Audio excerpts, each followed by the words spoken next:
নমস্কার। আগামী শনিবার 6:43 থেকে নিয়ে সন্ধ্যা 7:41 অবধি ধনতেরাসের পুজোর সময় পড়েছে।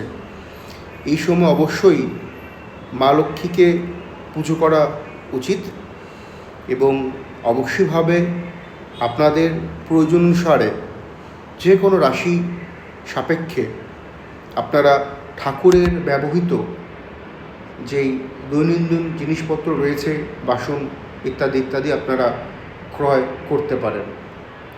এর পাশাপাশি আপনারা সোনা বা রূপোর কোনো ধাতু আপনারা আপনাদের সাধ্য মতন ক্রয় করতে পারেন। তবে ধনতেরাসের সাথে কিছু কিছু তথ্য রয়েছে, লবণ, ফিটকিরি বা ঝাঁটা কেনার যে তথ্য, এগুলো তথ্য শাস্ত্রে উল্লেখ নেই। মূলত নিষ্ঠাভাবে পুজো পাঠ করা, ঠাকুরের দৈনন্দিন কিছু সামগ্রী ক্রয় করা, এটাই ধনতেরাসের অ্যাকচুয়াল নিয়ম। যদিও আমরা যদি আজ থেকে 10-11 বছর পেছনের দিকে যাই, আমাদের এই সার্কেলে ধনতেরাসের প্রচলন ছিল না। মূলত এটা একটা কনসেপ্ট অফ মহারাষ্ট্র।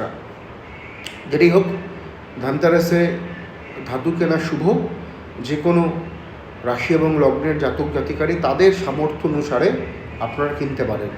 তবে মাথায় রাখবেন, ভক্তিটা যেন মন থেকে আসে ভগবানের জন্য এবং সেটা নিষ্কামভাবে আসে, তবেই আপনার ধনতেরাসের পুজো বা ধনতেরাস সফল হবে। নমস্কার।